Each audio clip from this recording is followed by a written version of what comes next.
And now we are recording today's session. So again, my name's Joan Hawkshurst, and I am super excited to welcome you to this first of our series of 2025-26 Power Hours.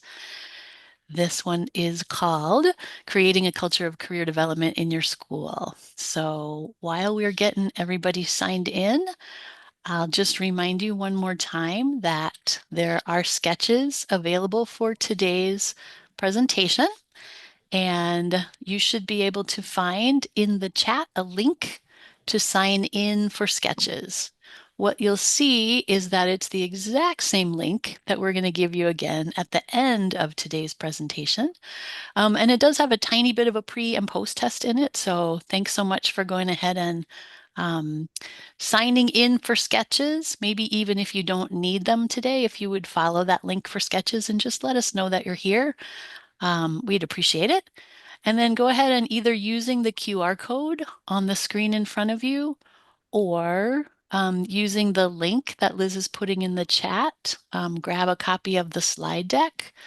The reason that we're recommending that is because this slide deck is so full of, so very full of links and things that you're going to want to come back to that we really do want you to have the deck. So get those couple things. I'm going to let these last couple of folks in, and we will go ahead and get started as soon as I can get everybody out of the waiting room into our group. Welcome, welcome. I do think, yeah, this is a good time for us to go ahead and go to the next slide. So I am now showing you a couple of friendly faces. I'm really excited today to have the opportunity to partner with my good colleague, Liz Jones, another Career Connect career development consultant. And Liz and I have the shared role here at Career Connect of identifying and building systems that align and support all of the career development efforts that are underway across our unit. And one way to do this is through development and professional learning series like this Power Hour series. Oops, that was not what I meant to do. One moment, hit the wrong button. Oop, let's fix that. So before we get started with today's topic, I did just want to give you a little bit of an understanding of how we've built this series and how the Power Hours this year are going to address elements of the Michigan Career Development Model learning targets.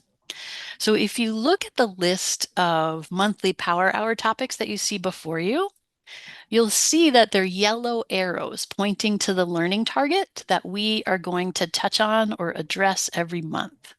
So the idea is that if you attend all of this year's Power Hours, you'll get ideas and resources to support your own implementation of all of the learning targets in the Michigan Career Development Model.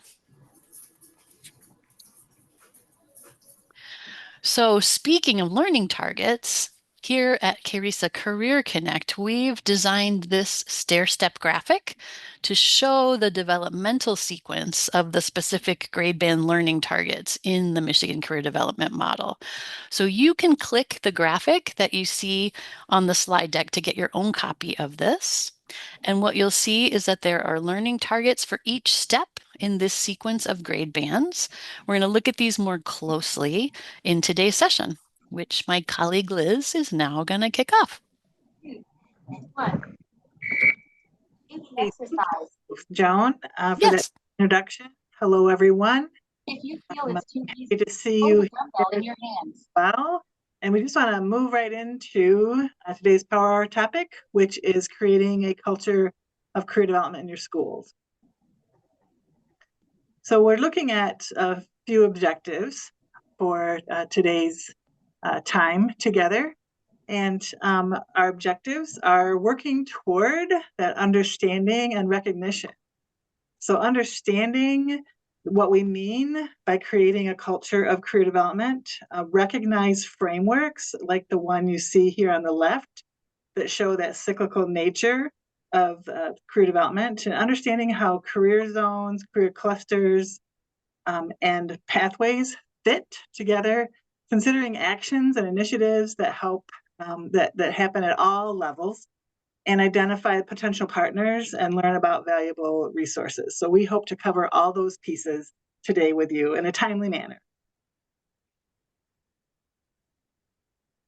So as we go through the hour today, we want you just to keep in mind your sphere of influence. So how can you impact culture creation from the level that you operate, those others that are there with you in the building, who you might be able to invite along?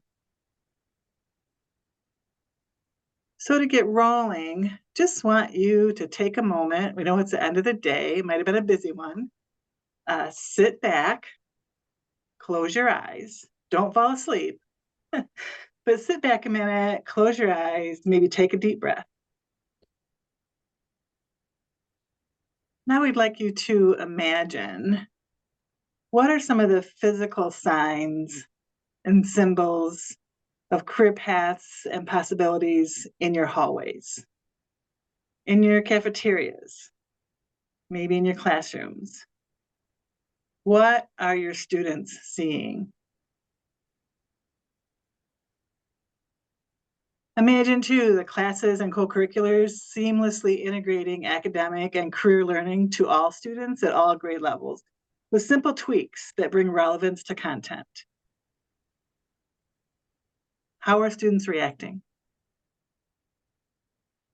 See tangible connections to the world of work for all students. What awareness does a guest speaker, hands-on project, industry tour, or career expo bring to the student's life trajectory? Think about administrators who support and encourage career-connected learning.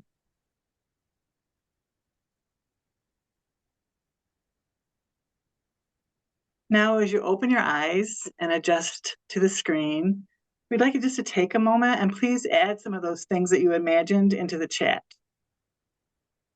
What are some things you saw?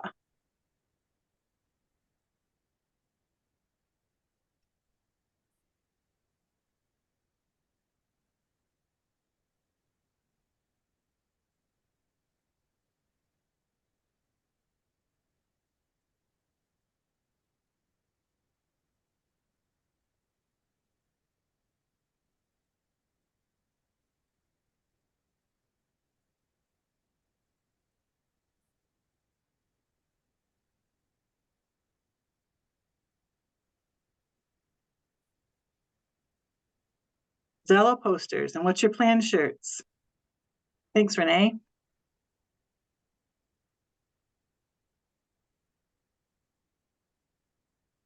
Job openings posted in the high school. Zello loaded kiosks where students can load in anytime, or log in, sorry, Denise, log in anytime. They have a few minutes or a quick idea. I love that. Just a kiosk. Career cluster posters. Thank you, Sean. Community folks visiting classrooms.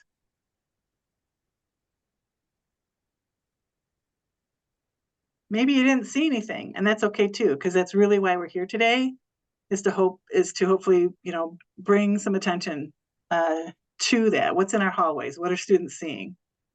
Huge mural going down hallway with a path of careers and clusters artistically put around. I like that.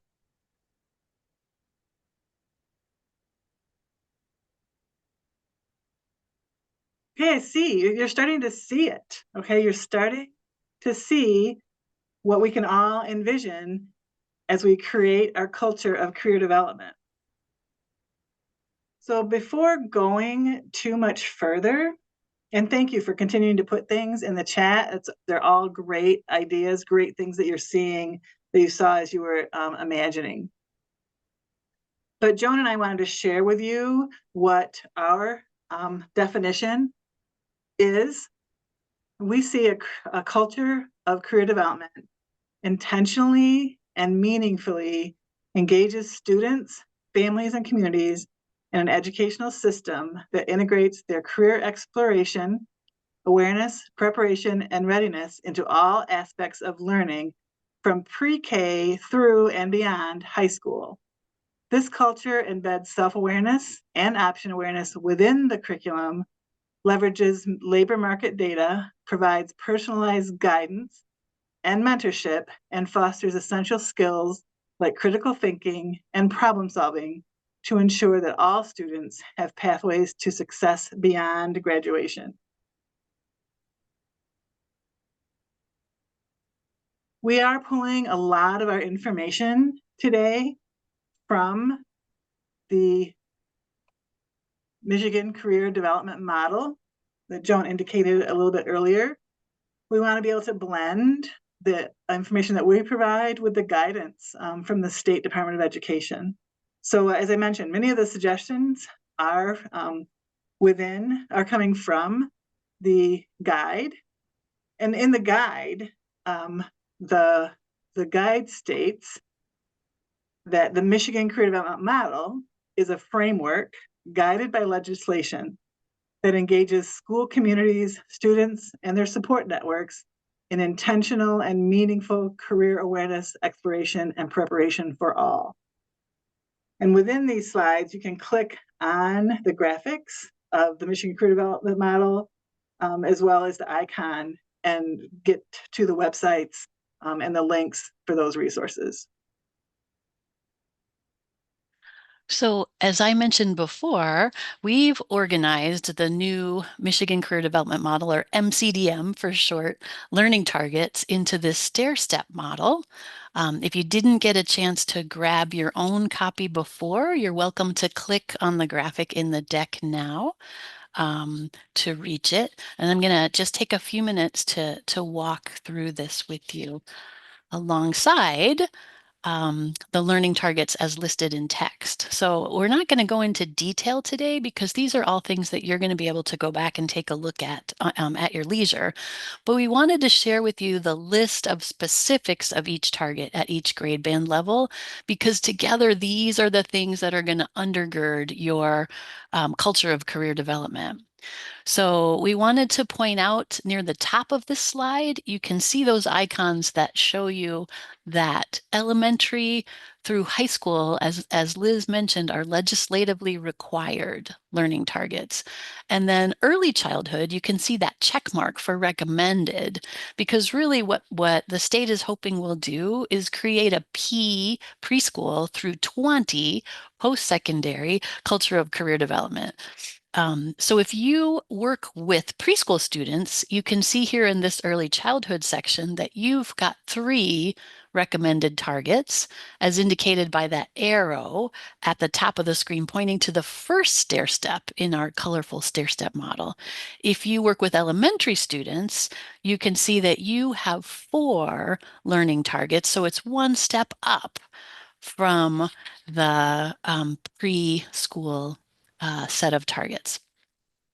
As we move on, if you are working with middle school students, you actually have 6 targets that you are legislatively required to be aiming for. So you can see that's a bigger step in the 3rd column there of the stair-step model.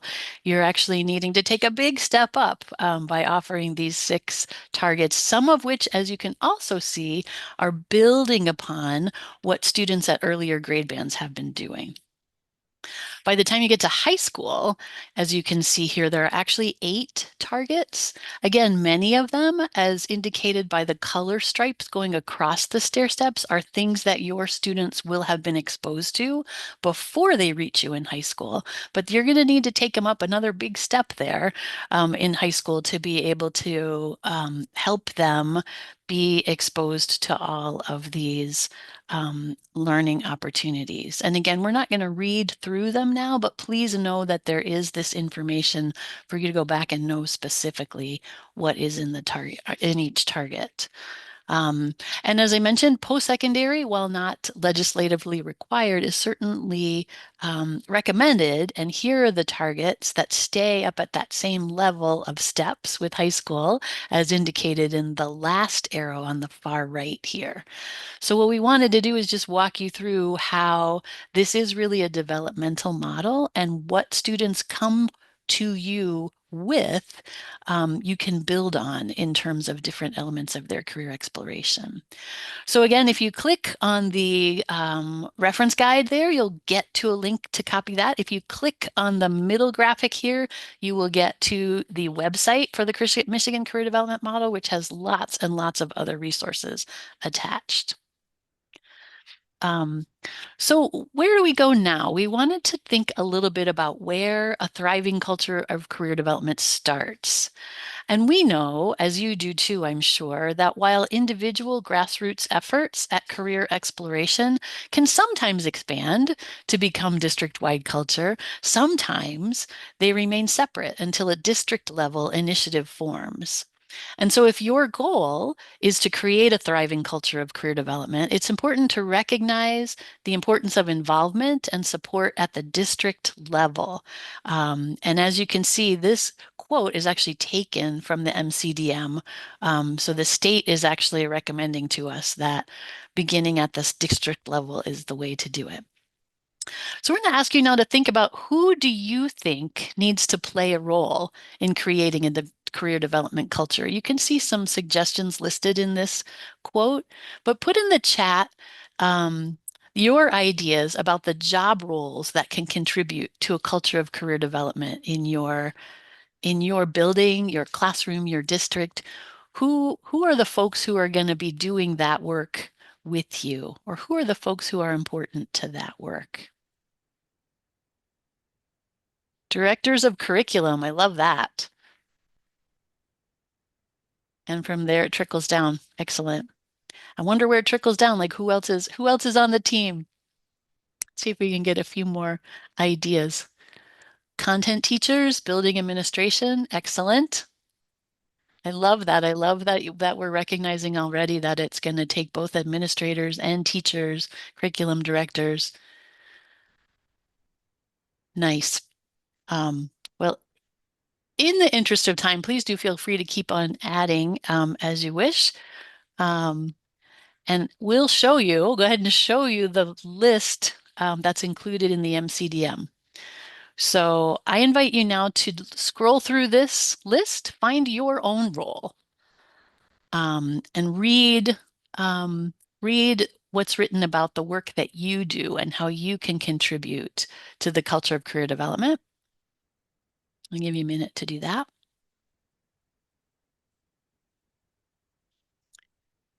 And then after you have read your role in this, think about who is and isn't currently participating in your district.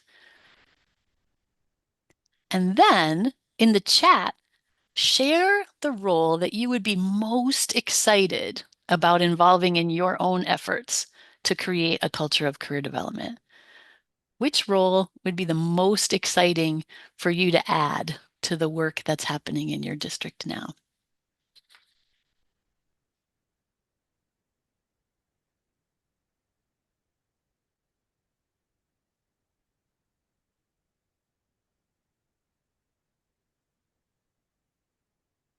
Community partners, I love that. Family representatives, excellent. Student representatives and family representatives, excellent. Excellent. So it's really helpful, right, to sort of start to identify who are the people who are already engaged, who are the people that you want to still draw in. Um, Teachers from across departments, core content teachers, excellent. So it would be really exciting if we closed our eyes with Liz again and could go back and see all of these folks involved in the work, right? And hopefully by the end of this hour, there'll be a little bit more insight into how you might help make that happen.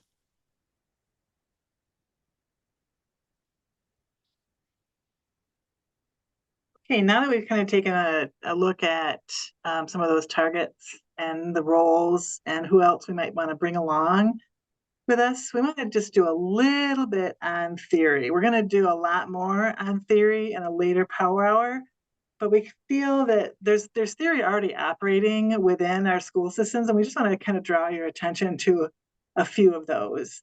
And so just bear with me a few seconds. I'm going to try to make it interesting because, theory can be dry. So one of the theories that we want to raise up is Eli Ginsberg's theory of vocational choice, which outlines ages and stages of career development. So many of us experience this with our students, especially when they're in that fantasy stage, the younger students, your elementary, early middle school students. And sometimes it does go forward from middle school, but we're seeing that as our students dream about their adult world. So sometimes careers such as like professional athlete pop up, as does social media influencer lately. So these dreams are typical, and they're typically influenced by what the student is experiencing around them, not only from media, but from family, culture, even from the things that they're participating in. Those are things that are informing, their dreams. So the students explore more. They become aware of their interests and their skills, their talents, and their dreams do begin to evolve. And while some may not let go of them completely at a stage, they do start to think tentatively more about an actual career fit. And you can see there in the slide in terms of the typical ages where that tentative stage lies. So then as students do more exploration and continued self-awareness and option awareness, they move from tentative to realistic. And this is where that understanding of self, their interests, their natural talents, their learned skills, values and strengths, and the knowledge of the different options begin to take hold and form or begin to make those realistic career decision-making and planning stages. So think a minute, where are your students in this progression?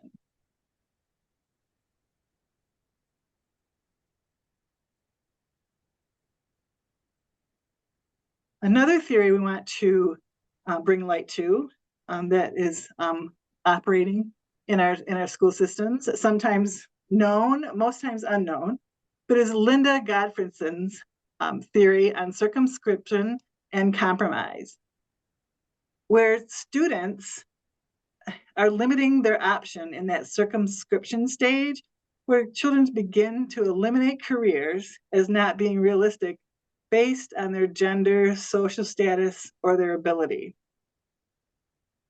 Compromise is then where students start adjusting their expectations. So adolescents make their career goals align with external pressures or internal limitations. These are those perceived sometimes internal limitations, the academic, social, and financial.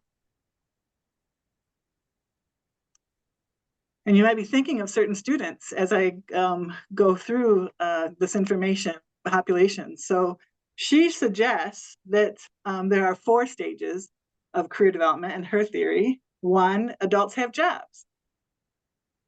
The second one, some jobs are for just men or women. In stage 3, some jobs are more prestigious than others. And then in stage 4, I can consider my own interests, abilities, and values. So think again about where your students are in this progression, and then consider the importance of talking about how gender, class, and other identity markers influence students' choices. How are classrooms set up? What posters are hanging on the walls and hallways? Which books are being read aloud? Who visits in the classroom to interact and engage with students in career conversation? All of these things matter.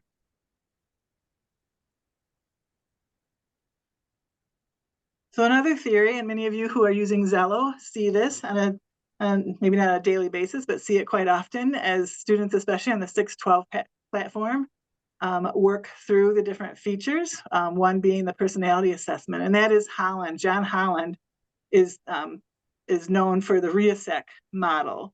And his theory is based on personality traits and factors in the work environment.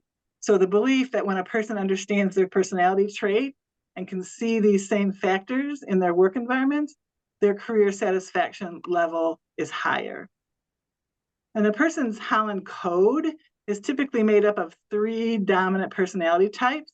Typically, they're together on the RESEC model. Every so often, it might be 2 on one side and 1 on another. And there are ways, of course, to help a student work through that in terms of understanding and what might be a better fit or a good fit for them. So it's very fundamental, as I mentioned, in Zello in the personality type assessment. And really, it's also tied into the 6 career zones, as you can see in the graphic above. Zello has just used some simpler terms to help students with the understanding. So we're including all this theory so that as you start to think about the culture of career development that you want to build, you really are welcoming and including all of your students at all of the different stages and places that they are. And we're hoping that you can incorporate these ideas into your thinking as you start to build this culture in your building or district. There's one more theory that kind of blows your mind when you first look at it because it's kind of a complicated graphic. But I wanted to throw it in here mostly to tempt you to come back and talk with us in November when we're really going to dive into this one because this newer systems theory framework that's actually proposed by Mary McMahon and her team um, helps us think not only about the individual, the student, the learner in that red box, and all of the different elements of their decision making. But outside the box, you see all of the social impacts and the environmental and societal impacts that are going to affect the way that this person imagines themselves in their past, in their present, and their future. And this model, even the lightning bolts, are to remind us that chance is also an element of anyone's career process. Think about a time when maybe a door opened for you that you weren't even looking for, or something happened that someone said something to you that made you think in a different way about your future pathway. So we'll come back to this systems theory framework, but we just wanted to make sure that we led with this because as you think about that team that you're putting together to develop your own culture of career development, you want to make sure that somebody or many somebodies on your team are really becoming fluent in some of these theories. So we'll move on now to this idea of fours. So if you go to Google Images and you type in career planning process, many of the images that you're going to get have 4 parts. And so we wanted to sort of boil this down so that you could see in a pretty simple way how often career planning models include common elements. So whether you're using the SOTA model that's on the right here, or whether you're using the circular career planning model that you see on the left, almost always the process starts with knowing yourself, right? Sometimes we're tempted to skip ahead to knowing about the opportunities that there are for careers in the future, but all of these models start with self-awareness. Who am I? What am I good at? What motivates me? The way that this is shown in the Michigan Career Development Model is actually this cycle, which again encourages us to start with knowing oneself. So start with that with students and learners, and then move into exploring options, making choices, and taking action. This is the kind of model that one can use with individual students, but also it can guide the way an institution sets up the classes and the experiences and the information that's available to students. Even our own Career Connect has developed a 4-part cycle to guide students' growth and exploration. And you can see in this model that, again, we start with self-awareness, one's interests, one's values, one's motivations and skills, then move to the left to career option awareness. And then this one focuses on skill development and then career pathway planning. And I couldn't help but put in one that's near and dear to my heart. this Venn diagram that gives you yet one more way to help students think in fours about their future. Um, and starting with these questions, what do I love? Another way of getting at self-awareness, right? What am I good at? A way at getting at skills and aptitudes. What can I get paid to do? That's the job market. What does my community need? That's what is the big problem that every student is hoping to? Where's the meaning and purpose in what they're hoping to do? So this Venn diagram has been used by elementary students, by high school students, and one of the great things about continuing to offer students the same questions as they develop through their K-12 pathway is that they recognize that they are growing and learning and deepening their understanding of themselves and the world around them. So knowing how much there is to know, we've already packed a lot into these first few slides.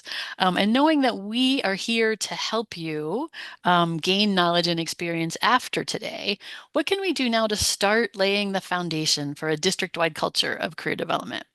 We're going to go back now to see what the MCDM suggests. And each of the next few slides includes a list of things that can happen at the district level.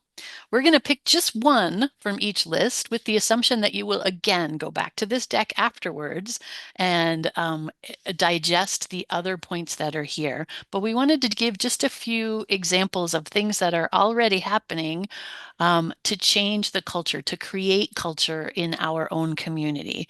So as you can see in this first one, we highlighted vision, set a vision. And we know that here's one example. The Comstock Public Schools have actually created a policy that they print and include in their work, changing the culture, creating a culture by offering a clear vision of what the district is going to do in order to encourage their students, support their students as they move on pathways that are relevant and important and meaningful to them, and again, in compliance with state legislative requirements. Here's another list from the MCDM. In this one, we're going to highlight that idea of a continuous improvement plan, and I'm turning it over to Liz. Yeah, so the continuous improvement plan, during the updates, the work that was done to revise and update the Michigan Career Development Model, there was a lot of collaborative work between the MCDM committee of people and MyKIP, and looking at what were some examples and resources to help district school improvement teams write in career development goals and bring initiatives to life. And so here's an example of one of the resources that is within the MyKIP site, where it highlights a Zello Data Object Resource Guide, where the information from Zello reports, the different data there, can be pulled to help identify gaps and create plans and goals to build in, again, that culture of career development. So there's research that states the extent to which students' own interests are incorporated into the school program appears to be significantly related to their academic success. We have an example here of Galesburg Augusta, which has included very focused career development goals into their MyKIP.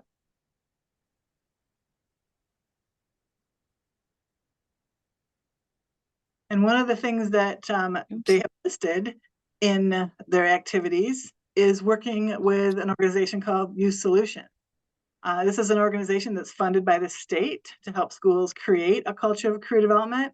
Their model also kind of four steps, but in terms of creating the culture of career development, begins with some foundational work and then moves through 3 tiers of support. And we have some schools within KRESA that are working with these solutions.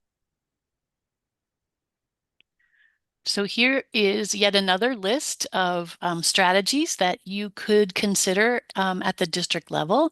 And in this list, we're going to highlight for a sec the idea of guest speakers at district-wide professional development. And we're going to showcase the culture creator of the Kalamazoo Public Schools.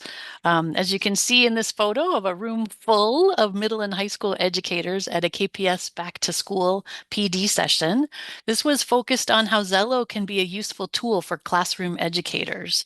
So the idea that giving educators the time and training they need to adopt a powerful and customizable tool like Zello can really contribute to culture creation in your district. Another list, another highlight. In this one, we're going to focus just for a sec on inviting industry speakers as a strategy to build culture. Trying to break down that separation between school and life after school. And one way to do that is to have experts co-teach lessons, be guest speakers, come to staff meetings, or professional development. So our culture creator for this example is actually the Portage Public Schools, who are doing a phenomenal job at all 3 high schools of hosting dozens of employers for career fairs, expos, mock interviews. And what's particularly impressive about the culture that the Portage Public Schools are creating is that they're making intentional choices to highlight opportunities on different pathways. So yes, there are lots of 4-year college opportunities, but there are also employers who are offering local apprenticeships and on-the-job training opportunities. That's part of building that comprehensive culture. Love that clapping. Thank you for that reaction that someone put in there. So, okay, remember back. Remember when I had you sit back and kind of imagine. So here are some examples of what students might see. So it's examples of helping students see and begin to understand their fit in the world of work. For example, what career zone or zones they might see posted up that spark their interests. What reflections can they be led through after a hands-on learning session in the Discovery Lab? What about researching personality fit with others who share their same personality and maybe given a presentation? How does seeing career pathway posters in the hallway open eyes to pathways to success for all students? Likewise, we are starting to see a lot more examples of ways schools are creating that culture of career development by openly displaying posters, credentials, and announcements of career events that are happening, even creating and having students use a career-focused bookmarks. I mean, that's a simple way to fold in career awareness within a classroom or school.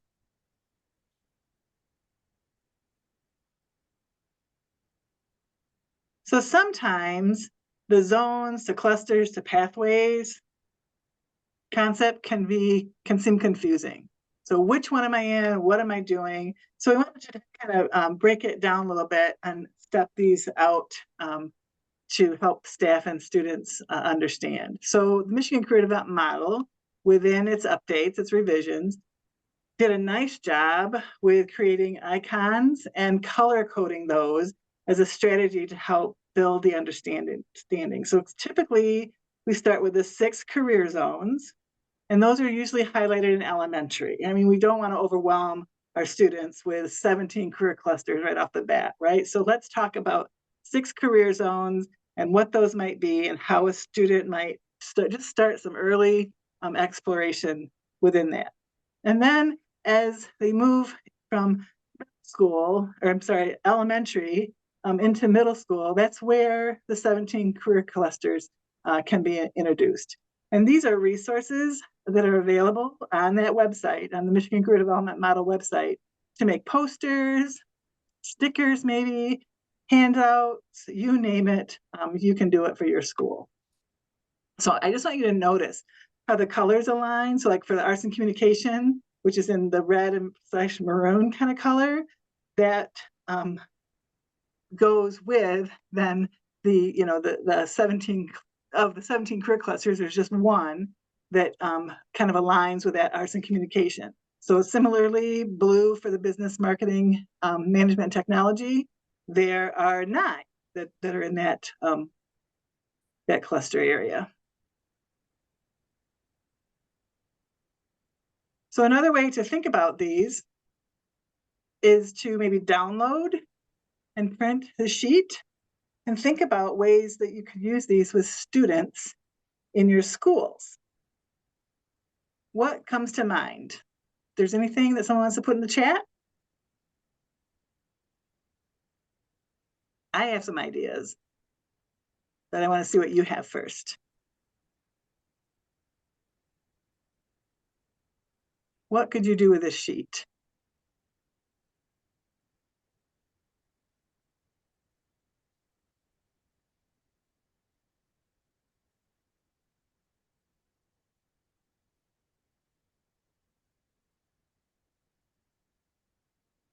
Maybe a student could circle the clusters that interest them.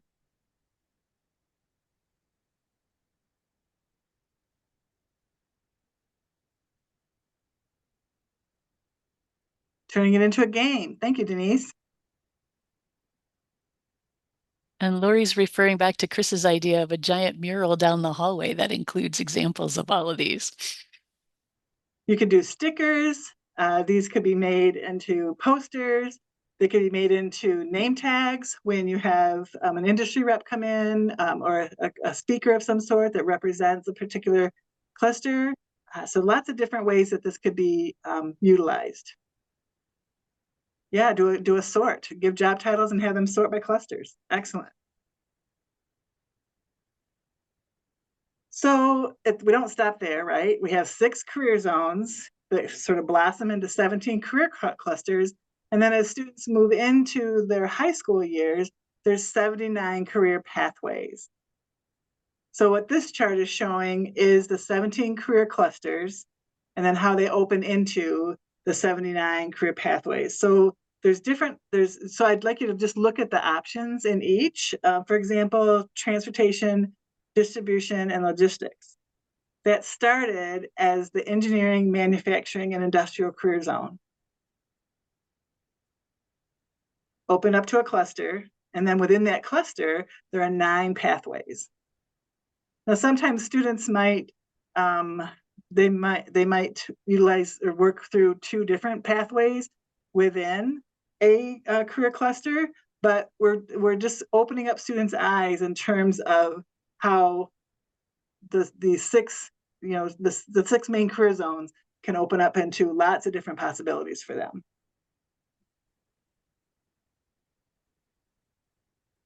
Then from the work with U Solutions was also at the table during the updates and revisions for the Michigan Career Development Model. So they took some of that information in terms of the career clusters, the zones, clusters, and pathways, and created this document. So it's just another way to show the layout in terms of the different zones, what are the different clusters within those zones, and then the pathways for those.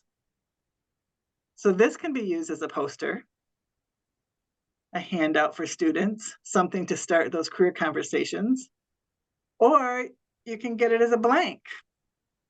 And this might be a way for students to keep track of information or areas that spark their interest, knowing all along that as they're learning about themselves, growing and changing and exploring, they might change.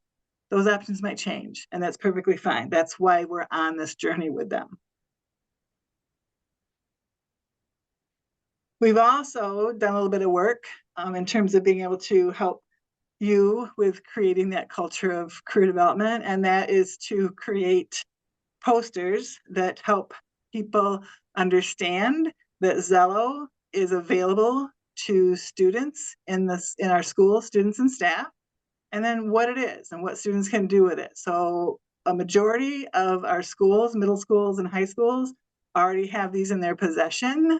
Each school got 5. If you did not get any, we will be getting those to you, or you can reach out to us to make sure that you get some. We also have elementary versions, and we'll be getting those up to the elementary schools. I love how many folks indicated that the partners they'd be most excited about including in their culture building were families and community. And so this slide is really a teaser for next month's Power Hour, when we'll spend the whole hour looking at strategies for how to increase and encourage family engagement as part of your career development culture.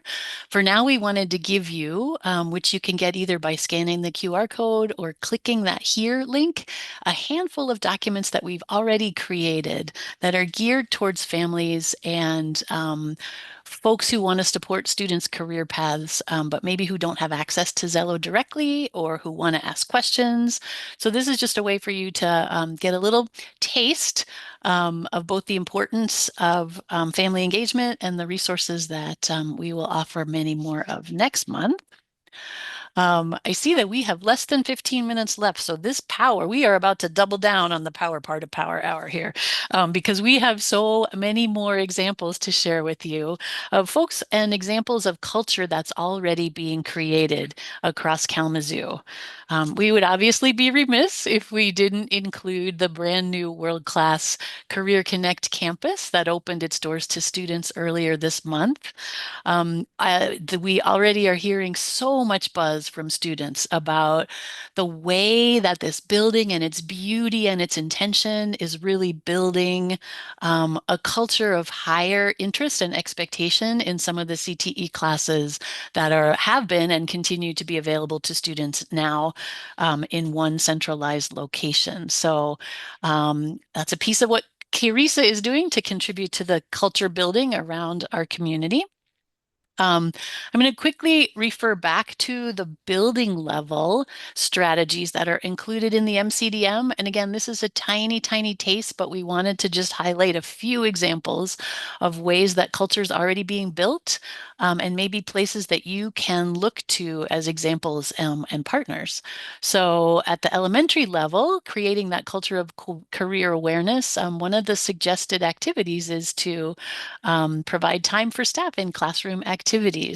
And one of the ways to do that, as Liz mentioned, is to start using these career zone graphics and colors in the classroom, in the cafeteria, in newsletters home. I saw somebody wrote.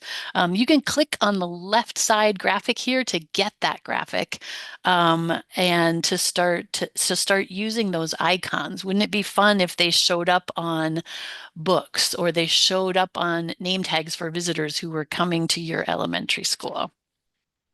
And of course, that set of 6 is also very well represented in Zello.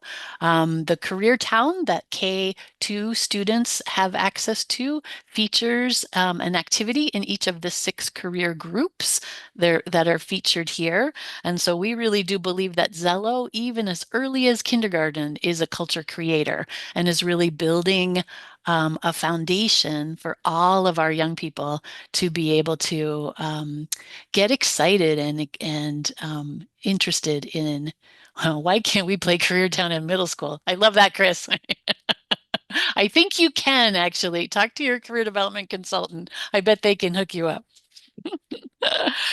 So going backwards a little bit, wanted to just highlight one of the strategies, even at the early childhood level, where, as Liz mentioned, the Ginsberg theory of fantasy and imagination, that's what they're supposed to be doing, right? When they're little, they're supposed to be playing and imagining. They're supposed to be dreaming of what the world could be like.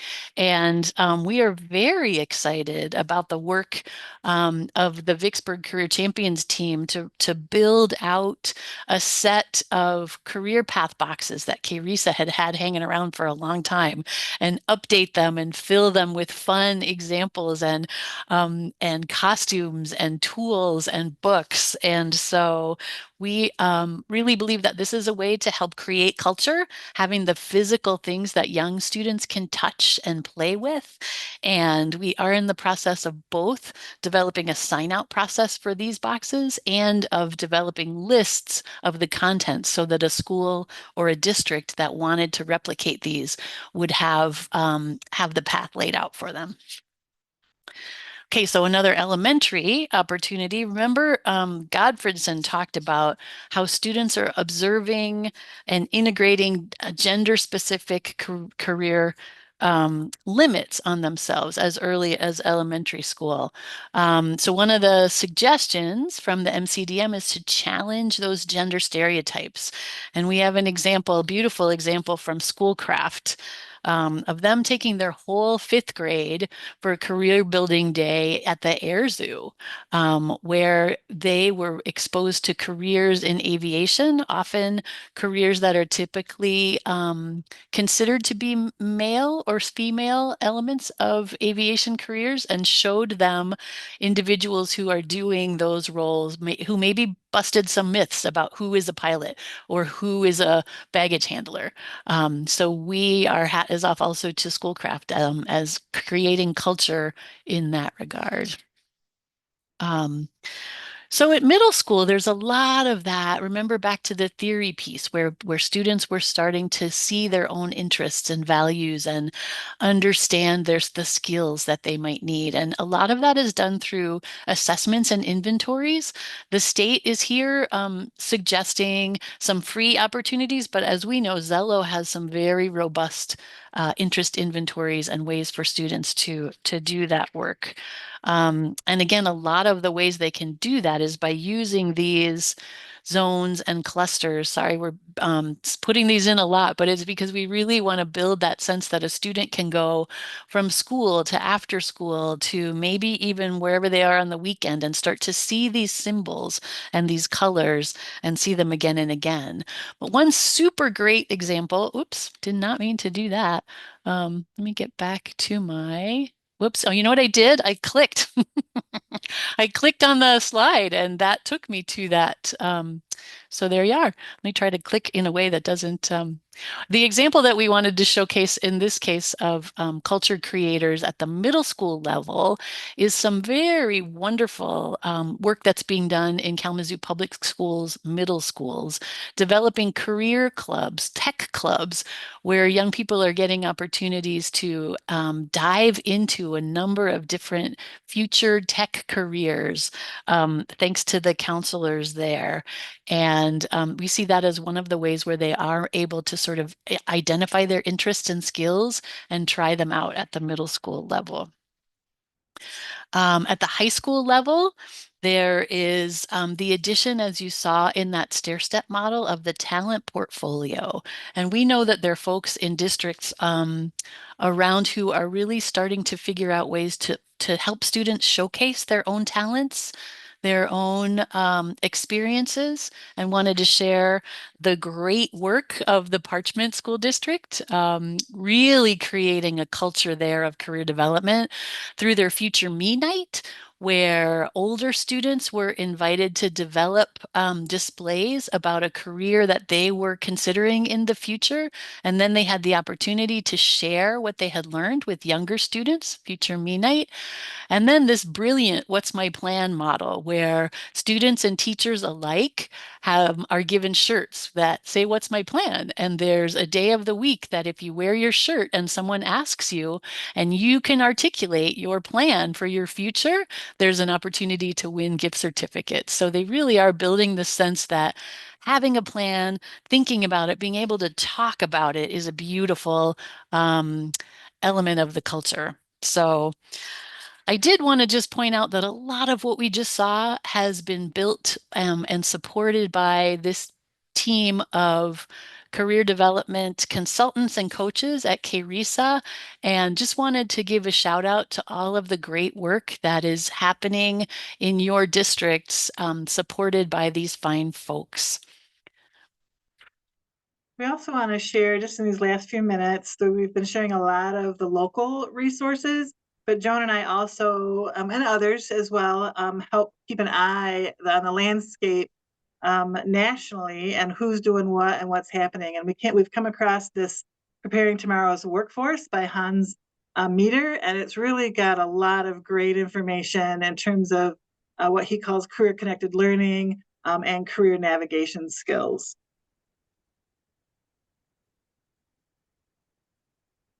what you'll see in some of his work, we looked at that cyclical model. He kind of has more of a little bit of a landscape version, but his discovery section is kind of the self-awareness. And then you explore in terms of your different option awareness. And then you go through some of those career journey navigation pieces, the job seeking, the internship options, all the while and each of the roles that a student might go through it in life. He also lays out this 10-step process for building an integrated career-connected learning system. You'll see this. Some of it is in the Michigan Career Development Model as well, a different version. But you can see, gather your collaborators, explore career-connected learning models, moving down, explore your system success framework. What do you got going on? So different implementation models. And what we liked about his book is for every chapter, this is 10 chapters. So for each chapter, he has very in-depth examples of schools from around the country that are doing these things and how they did it. And So before we go ahead, Joan. Oh, I was just going to jump in and say, we know that some of you are already doing some of these steps, and you might not be doing them in the same order as they are listed here. But it might be fun for you to dive into this a little bit and see what are the parts that we've already done as we work towards building our career culture system, and what are the ones that we might want to go back and pay a little attention to. So we want to invite you to continue this journey with us. One, by thinking about what's your next step forward in creating a culture of career development in your school, and also by continuing to register and be with us during these power hours over the next few months. We have just the one registration link that's on the flyer. So if you already registered but didn't click into the other power hours, you can certainly go back through that link and update your registration so that we can see your name as it's coming through and know that you're going to be with us on the journey. So again, we want to thank you for your time today and being with us in this power hour. We like the power hour concept because we just pack a lot of information, into 60 minutes, and it goes fast. But our hope is that you're able to go back through the slide deck as we've given it to you, and click on those links, look a little bit deeper in some of the information that we sort of skimmed over on the slides, and for sure gather your folks, gather your people, and look through some of the information. So thank you. We really appreciate you being here today. Remember to sign out on the sketches. I think, Joan, did you put it in there?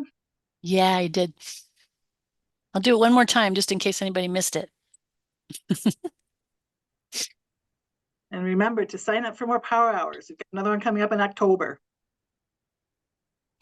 And I'll just close with letting you all know that this was the much preferred hour. We offered 2 hours, one from 2 to 3 p.m. and a second from 3:30 to 4:30. Shout out to Denise Miller from KPS, who was the one person who signed up for 3:30 and was willing to join us today at 2 instead. But we'll evaluate whether or not it makes sense to continue offering the 2. But thank you for helping us know that 2 o'clock was a good time to do this. So have a wonderful afternoon, and we will hope to see you again next month.